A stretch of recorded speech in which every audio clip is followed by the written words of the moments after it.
I once heard Bob Marley say that life is one big road with lots of signs. When you're riding through the ruts, don't complicate your mind. Free from hate, mischief, and jealousy. Don't vary your thoughts. Put your vision to reality, make them and live. But how can you live when the one person in the world you thought would never hurt you ends up stabbing you in the back? That was me a couple of years ago with my best friend. I keep wondering to myself, what did I do to make her want to hurt me so much? Or what I could have done differently for it not to happen? But I guess you never truly know a person. So maybe Bob Marley is right about one thing, that life is one big road with lots of signs. Maybe next time I should have looked out for those. I was walking into a Tallahassee Walmart one day when there was this couple standing in front of the entrance. They had a little white girl, maybe 1 or 2 years old. And she pointed out to me and said, "Look, mommy, a nigger, mommy, look!" And I said to myself, this hurtful time, I learned 2 things about that day. 1, hatred is taught. And 2, racism is passed down from generation to generation. Educate yourself. You know, people say that America is the land of opportunity, and that with hard work and faith, any of your dreams can come true.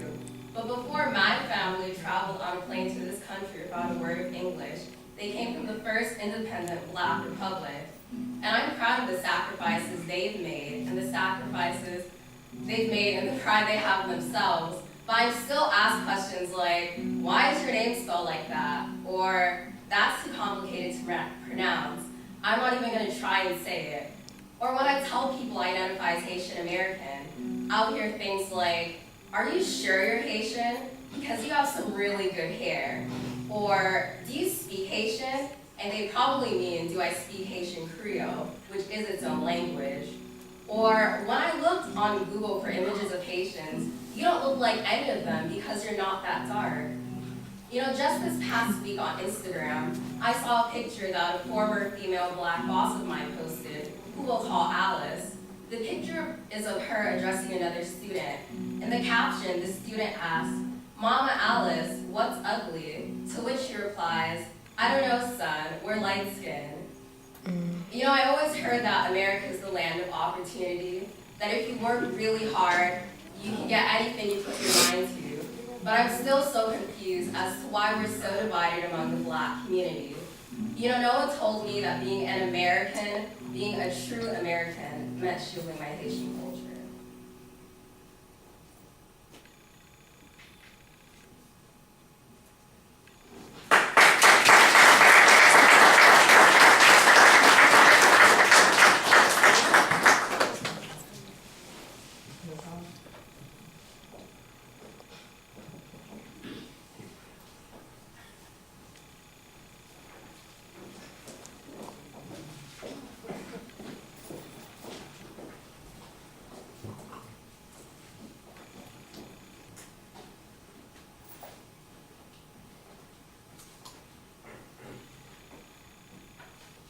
Lynchings by year and race.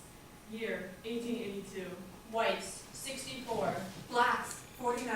Total, 113. 1883. 77. 53. Total, 130. 1884. 160. 51. Total, February 1st, 1893 murder of Henry Smith in Paris, Texas was the first blatantly public, actively promoted lynching of a Southern Black by a large crowd of Southern whites. Total, His clothes were torn off, piecemeal, and scattered in the crowd, people catching the shreds and putting them away as mementos. They gathered around him as he lay fastened to the torture platform and thrust hot irons into his quivering flesh. After burning the feet and legs, the hot irons were rolled up and down Smith's stomach, back, and arms. Then the eyes were burned out, and irons were thrust down his throat. The crowd then piled all kinds of combustible stuff around the scaffold, poured oil on it, and set it afire. The Negro rolled and tossed out of the mast, only was pushed back by the people nearest him. He rolled out again and was roped and pulled back. 1893. 34. 118. Total, 152. 1894. 58. 134. 1904. 192. Suspected of killing a white plantation owner, Luther Holbert, a Negro sharecropper, attempted to escape from his home in Bar, Mississippi with his wife before a lynch mob could dispense its own form of justice. Total, 120. Catching up with the Holberts, the mob bound the couple to convenient trees. While the mob's ringleaders forced the Holberts to hold out their hands in order that their fingers be chopped off one by one, the audience of 600 spectators enjoyed treats like deviled eggs, lemonade, and whiskey in a festive atmosphere.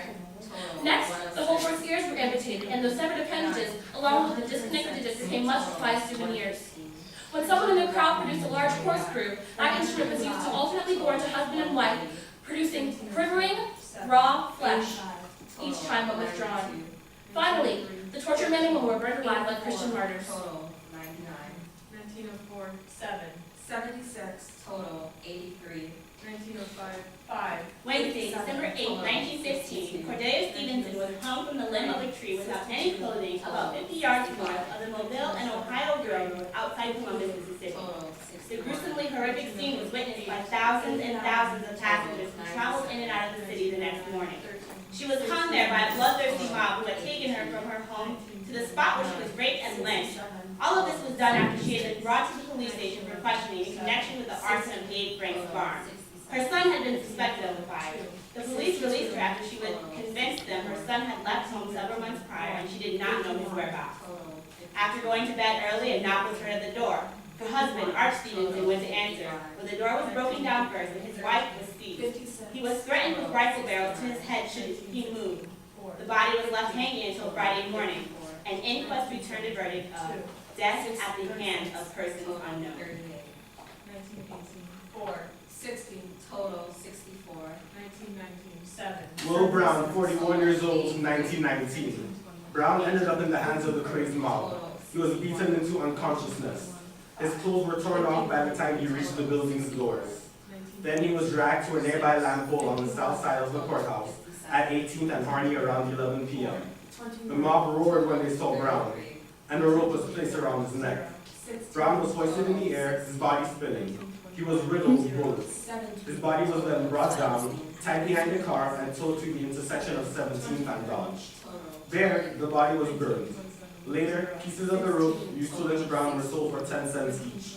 Finally, Brown's charred body was dragged through the city's downtown streets. 7. Total, 10. 1930, 1. 20. Total, 21. 1931, 1. On the morning of October 26, 1934, a mob of more than 100 people showed up at the Newton jail and hauled Mill back to Mariana. They announced their intention to lynch Claude between 8 and 9 p.m. Friday night, and advance notice of 12 hours. News of the upcoming lynching spread quickly. Newspapers and radio stations, not only in Florida, but across the nation, reported that the lynching was going to take place. And despite the flood of telegrams requesting him to step in, Florida Governor Dave Schultz declined to do so, stating that the local authorities had the situation under control. By the time Friday evening came around, a large crowd of several thousand people gathered outside the Kennedy Farm to observe and participate in the lynching. The body was then hung from an oak tree on the courthouse lawn. The local sheriff cut the body down the following morning. A mob soon formed demanding that it be hung up again. The sheriff refused. The mob descended upon the courthouse. The mob then dispersed into the city streets and began attacking the remaining blacks. 1945, 0. 1. Total, 1. 1946, 0. 6. Total, 6. While visiting his mother's family in Greenville, Mississippi, 1. during the steamy August of 1955, Black Chicagoan 14-year-old Emmett Till 2. ran headlong into segregated Southern society 3. with devastating repercussions. 3. Mumbling "Bye Baby" while woefully whistling at the Total, white wife 2. of the general store's owner upon leaving a store, the teenager became marked for death. The following Saturday night, roused from sleep, Till was taken by a posse of white men, seeking to avenge the honor of the woman Till spoke to in the store. They castrated him and beat him to death before tying him to the propeller of a cotton gin, submerging him in the swampy waters of the Tallahatchie River. When his body surfaced and was transported back home to Chicago for the funeral, Emmett's mother, Mamie Till, insisted on an open casket so that the whole world could see what they had done to her baby. The national press covered the story. The trial was significant not in its verdict, all of the men were found not guilty by an all-white jury, but in the witnesses who testified. Black witnesses came forward in an open court and pointed out the guilty men, despite the risk to themselves that such actions would entail. 0. Total, 0. 1963, 0. 1. Total, 1. 1964, 2. 1. Total, 3. 1965, 0. 0. Total, 0. Total, whites, 1,297. Blacks, 3,000. 4,445. People, 4,742. Lynchings by year and race.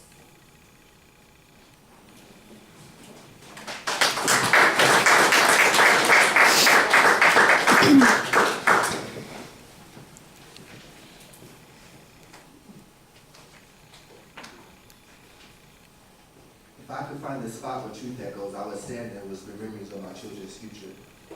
I would let their future dwell in my past so that I might live it brighter now. Now is the essence of my domain, and it contains all that was and will be. And I am as I was and will be, because I am and always will be that nigga. I'm that nigga. I'm that nigga. I'm that timeless nigga that swings on pendulums like vines through minds of booby-trapped minds that are enslaved by time. I'm the life that supersedes lifetimes. I am. It was me with serpentine hair when the time they stared and with the mortal glare turned mortal fear into stone time capsules. They still exist as the walking dead, as I do, the original sufferhead, symbol of life and matriarchy, seven-head producer. I am. I'm that nigga. I'm that nigga. I'm that nigga. I'm a Negro, yes Negro, Negro from Necro, meaning death. I overcame it, so they named me after it. And I be spit that death from behind and putting kick me signs on his back because I am not the son of Shaclack Clack. I'm before that. I'm before. I'm before. Before death is eternity. After death is eternity. There is no death. There's only eternity. And I be riding on the wings of eternity like hiya, hiya, hiya, shaclack, clack. But my flight doesn't go undisturbed because time makes dreams defer. And all of my time fears are turning my days into daymares. And now the daymares be living nightmares. Don't want to talk to my past. Shaclack, clack, time is beating my ass. And I be having dreams of chocolate-covered watermelons, filled with fried chickens like pinatas. With little pickaninny sons and daughters standing up under them with big sticks of aluminum foil, hitting them, trying to catch pieces of fallen fried chicken wings. And that Jemima Uncle Ben are standing in the corner with rifles pointing at the heads of the little children. Don't shoot the children, I shout, don't shoot the children. But it says too late, they've already been affected by time, but the shit is before my time, I need more time. But it's too late, they start shooting at the children and killing them. 1 by 1, 2 by 2, 3 by 3, 4 by 4, 5 by 5, 6 by 6. But my spirit grows 7 by 7, faster than the speed of light.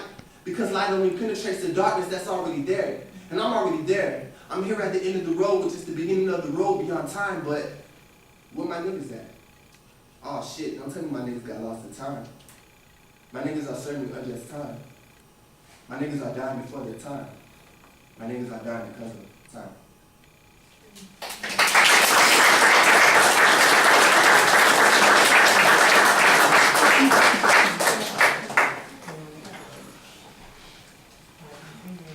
I note the obvious differences in the human family. Some of us are serious. Some thrive on comedy. Some declare their lives are lived as true profundity, and others claim they really live the real reality. The variety of our skin tones can confuse, bemuse, delight. Brown and pink and beige and purple, tan and blue and white. I've sailed the 7 seas and I've stopped in every land. I've seen the wonders of the world, not yet one common man. I know 10,000 women named Jane or Mary Jane, but I've never met any two who really were the same. Mirror twins are different, although their features jive, and lovers think quite different thoughts while lying side by side. We love and lose in China, and leave on England's moors. We laugh and moan in Guinea, we thrive on Spanish shores. We seek success in Finland, our Gordon Dine Maine. In minor ways, we differ. In major, we're the same. I note the obvious differences between each sort and type. But we are more alike, my friends, than we are unalike. We are more alike, my friends, than we are unalike. We are more alike, my friends, than we are unalike. Maya Angelou.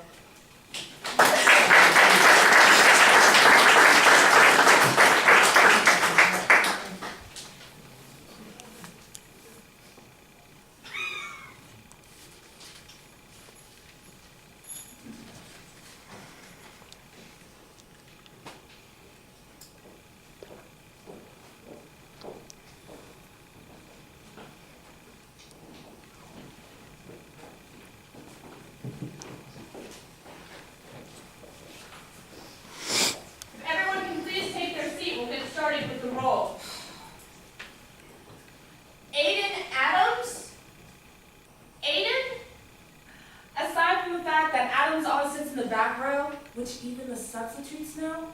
Aiden is black, and the white boy that she's looking for, his name is Zach. But we're all taught to forgive and forget and all that jazz. After all, white girls are named Donna, while black girls are named Shaquanda, and I'm giving the blessing of guesses like, Rwanda? Because my black mothers dared to twist their tongues in an attempt to help you see the world their way. I suppose it may be too much to ask. Learning a new perspective, the name of an African country, or names that don't sound like they fit in the valley. How dare some of these brown girls walk around with names unique in their design? How dare they rearrange the alphabet with pride, creating names that stand apart from the culture of Ashleys, Christines, and Madelines? How dare we be named after the luxury cars of our mother's dreams, like Alexis? or Porsche, or Mercedes? Meanwhile, Donna and her sisters are christened after their namesakes, London, Paris, and Rome. Mercedes is never allowed to forget the fact that her mother could never own such a car, thanks to the daughters of the City of Love, despite the fact that the only way their mothers are ever making it to Paris is through a God-given gift from above. My mother was warned against the name Lupita, because no matter how many awards I'd win, the Academy would never take me quite as seriously as Rita. I suppose I should get used to my position next to Uncle Kente. I'm told the name Kobe doesn't sound too bad against Toby? It's Princess, isn't it? clothes, and you'll have to forgive me if the flames burning beneath my skin make me seem too reminiscent of your beloved Sapphire. Just know that the name branded upon me does not define my potential's range. If my mother had named me Jezebel, my legs would not automatically fall open for you. My hips would not grow more robust. My sex would not ache for you. And frankly, my dear, I don't give a damn that you think the name Queenie will doom me to the throne of the welfare game. I am Queenie because my mother recognizes regency in this mahogany coat of skin. And since queens only recognize queens, I'm not really concerned about the fact that your nose is stuck up in the sky. After all, your acceptance of all that I am is not my ultimate prize. Your daughter is called Florence, and she can barely spell her own name. But you damn sure can't say the same thing about my girl from Vajane. Is it Dorinda or Tiana? I'm Tiana.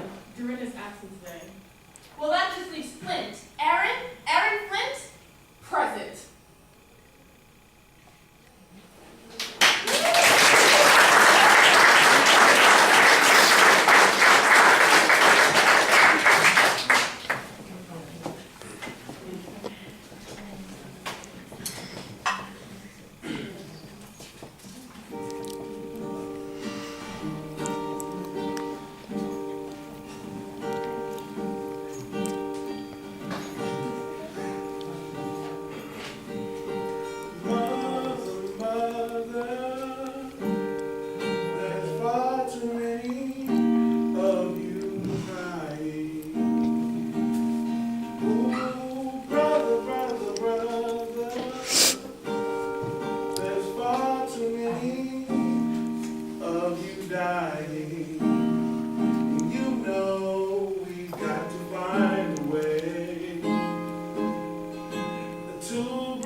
Slavery.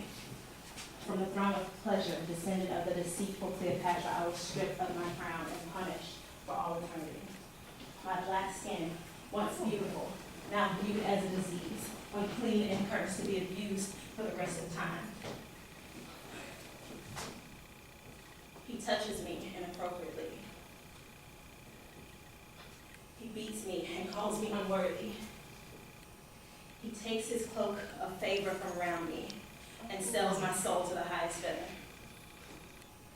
My God is non-consistent in this world, for I am beaten and killed without remorse, hung from a tree for the world to see, sprayed by hoses, bitten by dogs, for drinking from a fountain. Affirmative action has yet to take action for me. Poverty, my permanent standard of living. In this country, in this world, there's only one pagan God. So until I die and meet my maker, that white man that thinks he's God hates me. Joy Minor.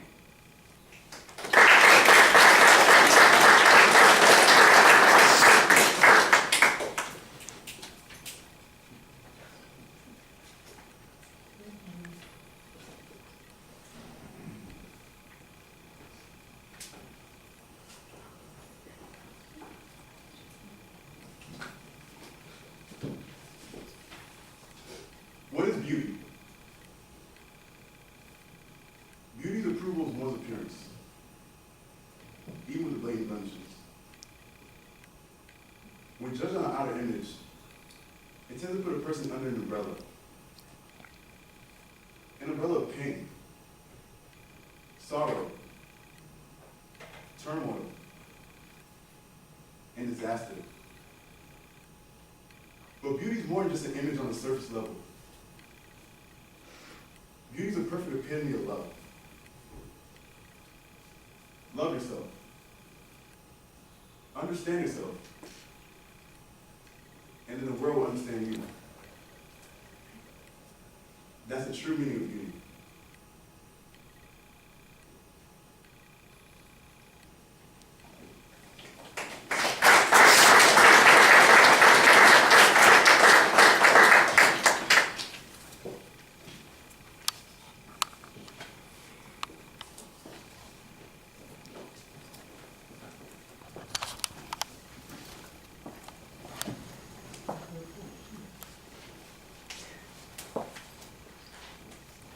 When you study the history of the bunch, his history is different from the African who just came here.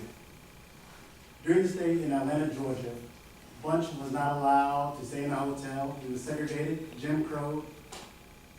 He was not allowed to stay here. Yet, what is the difference between Bunch and African? The difference is Bunch doesn't know his history, and the Africans do know their history. They may come here from the jungles, but they know their history. They may come here wearing sheets with their heads all wrapped up, but they know their history. You and I can come out of Harvard, but we don't know our history. There's a basic difference why we are treated as we are. One knows his history, and one doesn't know his history. The American so-called Negro is a soldier who doesn't know his history. He's a servant who doesn't know his history. He's a graduate of Columbia, Yale, Harvard, Tuskegee, who doesn't know his history. He's confined, he's limited. He's held under the jurisdiction and control of the white man who knows more about the Negro's history than the Negro knows about himself. But when you and I wake up, as we're taught by the Honorable Elijah Muhammad, to learn the history of our kind, the history of the white kind, then the white man will be at a disadvantage and we'll be at an advantage. Malcolm X.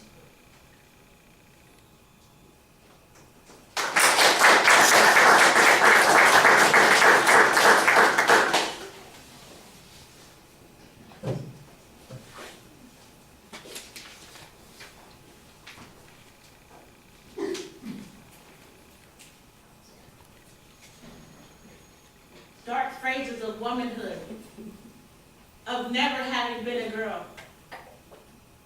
Half notes scattered without rhythm, no tune. Distraught laughter falling over a black girl's shoulder. It's funny. It's hysterical, the melodylessness of her dance. Don't tell nobody. Don't tell a soul. She dancing on beer cans and shingles. This must be the spook house. Another singer's song with no lyrics, no voices, interrupted solos and unseen performances. Are we ghouls? Children of horror? The joke? Don't tell nobody. Don't tell a soul. Are we animals? Have we all gone crazy? Because I can't hear anything but maddening screams and the soft strains of death, and you promised me. You promised me. Somebody, anybody, sing a black girl song. Bring her out to know herself, to know you. Sing her rhythm, caring and struggle and hard time. Sing her song of life. She's been dead for so long, clothed in silence for so long, that she doesn't even know the sound of her own voice. Her infinite beauty. She's half note, scattered, without rhythm, no tune. Sing her sigh, sing her song of possibilities, sing a righteous gospel, and let her be born. Let her be born and handled warmly. Intuzaki Shamye.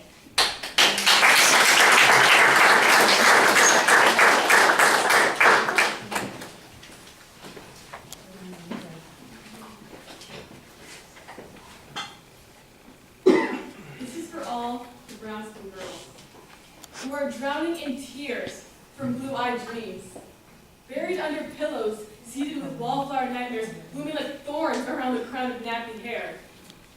This is for all the brown-skinned girls who are whipped by fantasies of long blonde hair, tossed over the shoulder like the blade of a knife, cutting the stems of nappy hair flowers, neglected like weeds in a vacated lot. This is for all the brown-skinned girls who are lost between the pages of glossy magazine covers where black typeface is printed out of perforated solicitations and tossed away with our junk mail. No! In these cut lines for brown-skinned girls, the text is rewritten, and the photos are reframed with portraits of nappy-haired girls smiling, featuring and including brown-skinned cover girls on the table of contents. Sharon Harvey Rosenberg.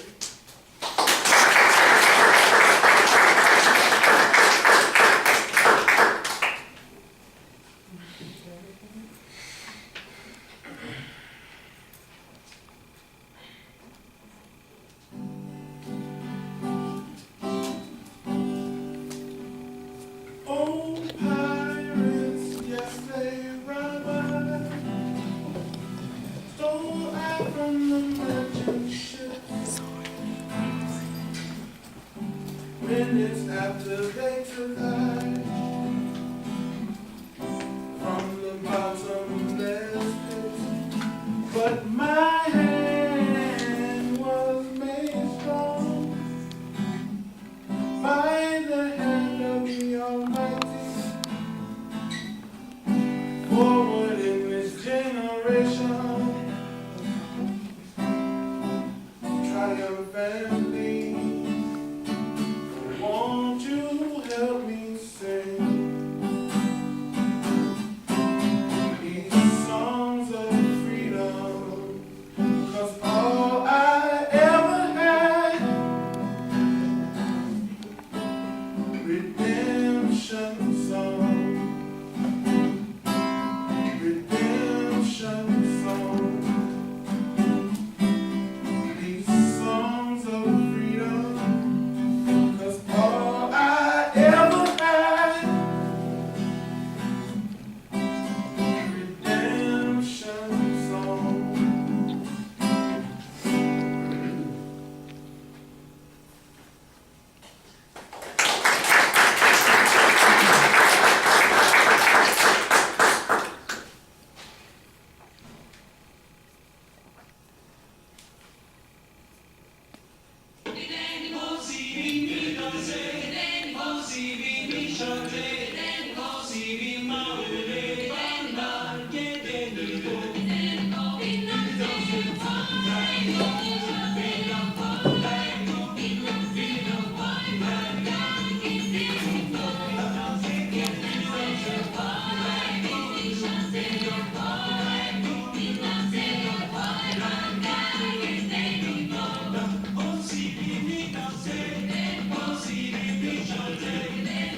smell the foam of the sea they made me cross. La noche no puede evitarla. The night, I cannot remember it. Ni el mismo océano pudiera evitarla. Not even the ocean itself could remember that. Pero no olvido la primera atrás que le hice. But I can't forget the first gull I made out in the distance. Altas las nubes como inocentes testigos presenciales. High the clouds like innocent eyewitnesses. ¿Acaso no he olvidado ni mi costa perdida ni mi lengua ancestral? Perhaps I haven't forgotten my lost coast, nor my ancestral language. Me dejaron aquí y aquí he vivido. They left me here, and here I've Y lived. porque trabajé como una bestia aquí volví a nacer. And because I lived like an animal, here I came to be born. ¿A cuánta epopeya mandinga intenté recurrir? How many Mandinga epics did I look to for strength? Me rebelé, I rebelled. anduve, I walked. me sublevé, I rose up. trabajé mucho más. I worked on and on. Me fui al monte. I left for the hills. Bajé de la sierra para acabar con capitales y usureros, con generales y burgueses. I came down from the Sierra to put an end to capitalists and bourgeois. Ahora soy, solo hoy tenemos y creamos. Now I exist. Only today do we own, do we create. Nada nos es ajeno. Nothing is foreign. Nuestra es la tierra, Ours is the land. nuestro es el mar y el cielo. Ours the sea and sky. Nuestra es la magia y la quimera. Ours the magic and the vision. Iguales míos, aquí los veo bailar. Comrades, here we've come to dance. Alrededor del árbol que plantamos para el comunismo. Around the tree that we are planting for communism. Su pródiga madera ya resuena. Its prodigal wood resounds. Nancy Morahone.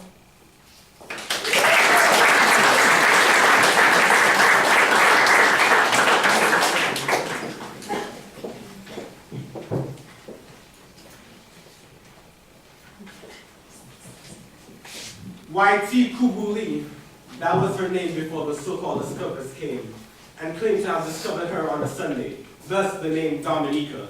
YT Kubuli, tall is her body, the true meaning of the isle so named. Yes, that was her name before the Spaniards came. She stands between the two French islands of confidence, elegance, and style. Guadeloupe northwest, Martinique southeast, a land filled with worth. YT Kubuli, she is blessed.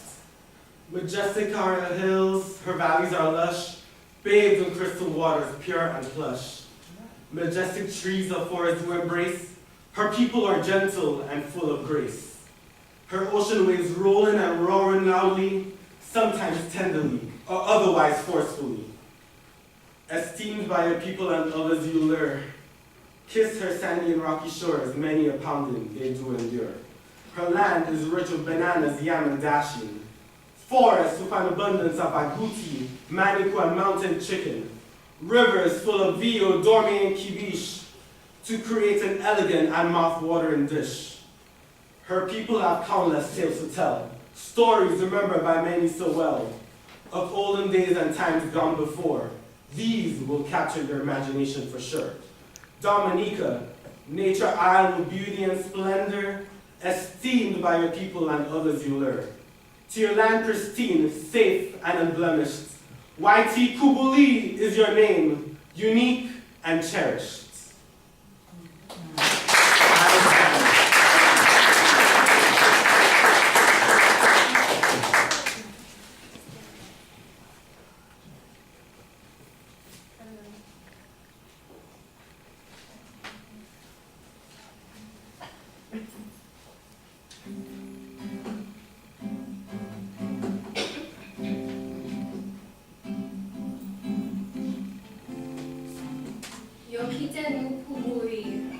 My father said in my mother's dreams that we are left for dead. We are buried under rock and rubble, concrete and rebar, and once we fall, we are forgotten. Haiti, leve, the poet said, the writer concurs, the singer agrees, and their voices rise like the dust, soaring higher and higher in the wind. You are not dead. Rise and walk again, daughter of Lazarus. Kimunuye, for us this matters. What is your given name? Do what you do best and sing. Sing to prove that you are not crushed, that you are not defeated, that your last breath is in every stone, every limb, every body, every fallen angel. Grab your mamput, your large hat, dress in your finest clothes. Haiti, begin your convite. Haiti, small giant of the West, jolt awake, breathe, sing, reach for the heavens, so the world can hear, so the world can listen. And they will lay down their laurels as you enter the arena in glory. Cheer, praise, crown once again, pearl of the Antilles. Reclaim your throne, your dignity, your pride. Honneur, c'est respect. It's what you have, it's all that you're left with. No, vous pas mourir, Haïti.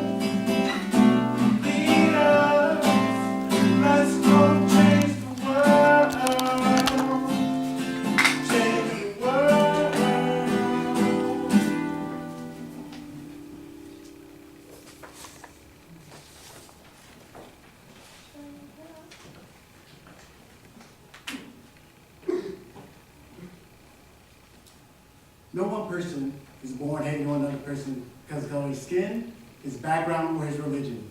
People must learn to hate. And if they can learn to hate, they can be taught how to love. But love comes more naturally to the human heart than its opposite. Nelson Mandela.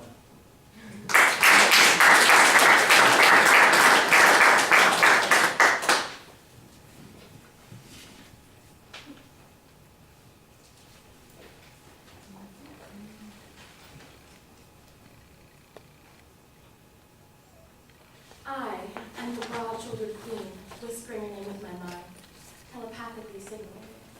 I am the beauty sitting at the foot of the Nile, who smiles at you and tempts you with my irresistibility. I am the one whose full lips and deep-set eyes makes you wonder what makes me so beautiful.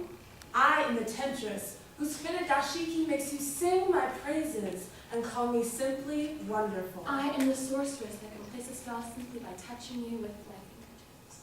I am she who can make you weak in the knees by running my fingers over my short, kinky hair. I am the heroine that carried my people through slavery, poverty, and prejudice. I am the mother, the father, the grandmother, and the aunt who have raised our children and taught them the meaning of family and dignity. I am royalty, your king, queen, and princess, heir to the heavenly throne. I am the woman with stripes on her back, rope burns around her neck, and rape wounds along her thighs. I am the victim of violation, segregation, and abuse, the teary-eyed siren with the heavenly voice. I draw you to me to be crushed by the stones of punishment. All you who have hurt me, you creators of slavery, lynchers, rapists. It was I who screamed freedom at the top of my lungs and yelled black power with my right fist raised forcefully in the air. I will be all of the niggers that you call me. I will be prey to your irreconcilable ignorance. I am the sacrifice whose wrists bleed brown sugar blood.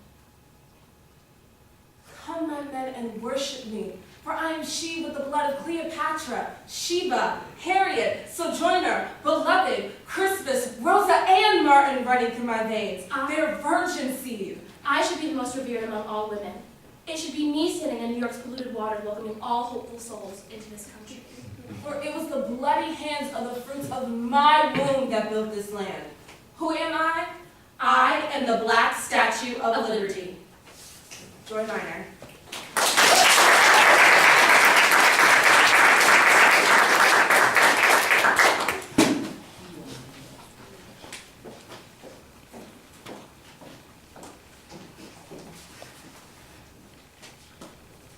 I am colored, but I offer nothing in extenuating circumstances, except the fact that I'm the only Negro in the United States whose grandfather on the mother's side wasn't an Indian chief.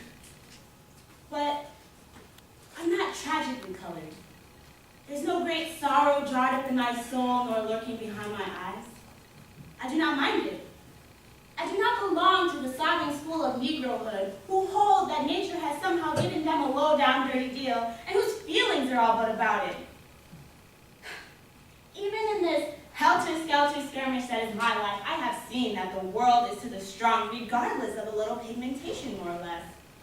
No, I do not weep for the world. I'm too busy sharpening my oyster knife. Somebody is always at my elbow reminding me that I'm the granddaughter of slaves. It fails to register depression with me. The terrible struggle that made me an American citizen out of a potential slave said on the line. The Reconstruction said get set, and the generation before said go, and I am off to a flying start. I must not halt in this sketch to look behind me and weep.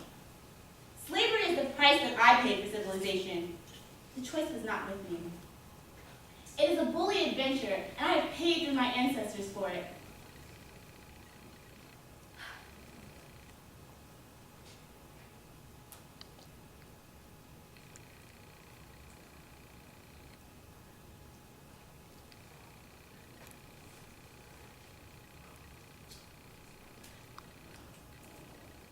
No one ever went through a greater struggle. There's no greater chance for glory, the world to be won and nothing to be lost. How thrilling is it that any chance that I get, anything that I do for that matter, I shall get twice as much praise, or twice as much glory. It is exciting to hold the center of the national stage, with spectators not knowing whether to laugh or weep. The position of my white neighbor is far greater. No brown specter pulls up a chair beside me when I eat. No dark ghost thrusts its leg against mine in bed. The game of keeping what one has is never so exciting as the game of getting. Zora Neale Hurston.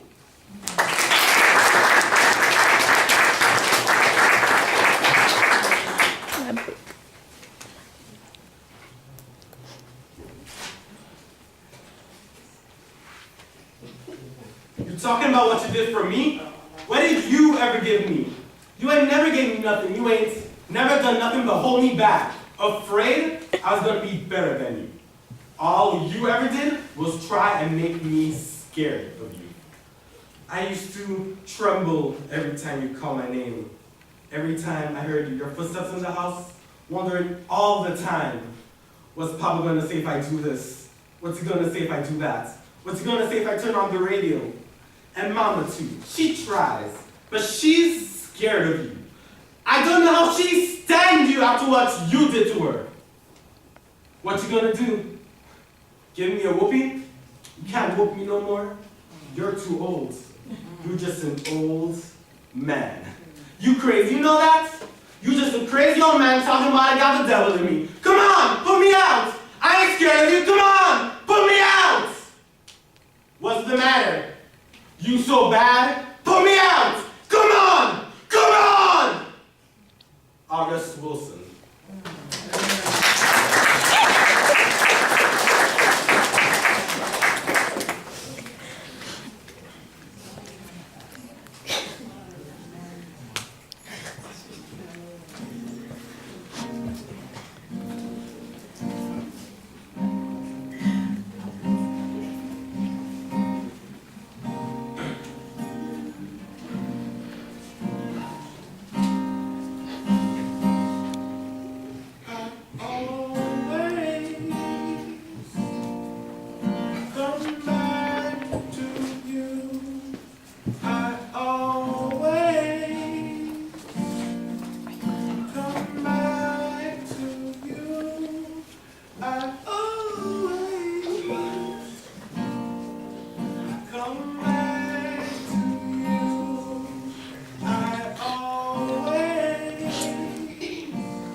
She's not. He doesn't like girls. Jump Rope is more than just a game for this young girl. She tells her friends all the time that she'll one day marry this boy. He's 16. She's in high school. Laughter and giddiness fills their faces. The conversation's trivial, but they don't know what to say to each other. She's 21. He's a junior majoring in business. He just put a down payment on a rock that costs more than 3 car payments. He's 29.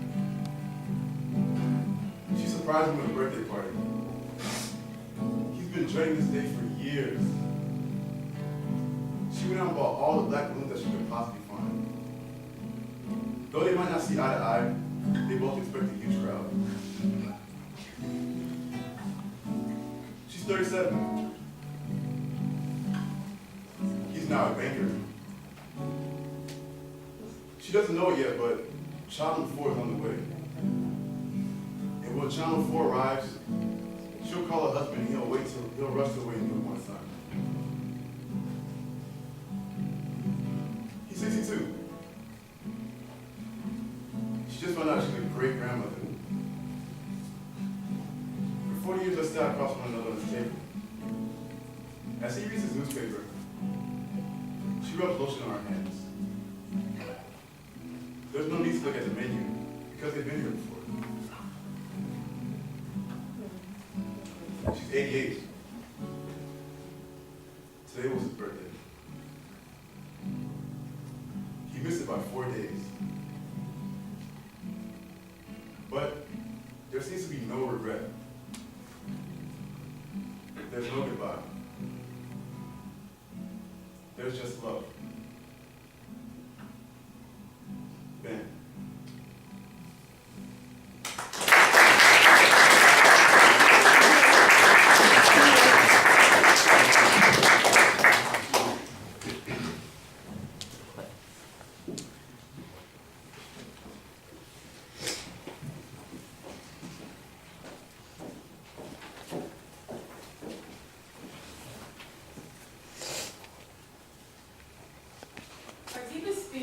Is not that we were inadequate.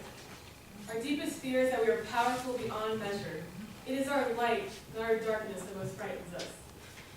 We ask ourselves, who am I to be brilliant, gorgeous, talented, fabulous? And who are you not to be? You're a child of God, and you playing small doesn't help this world.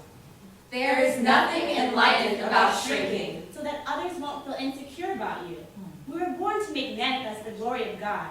It is not just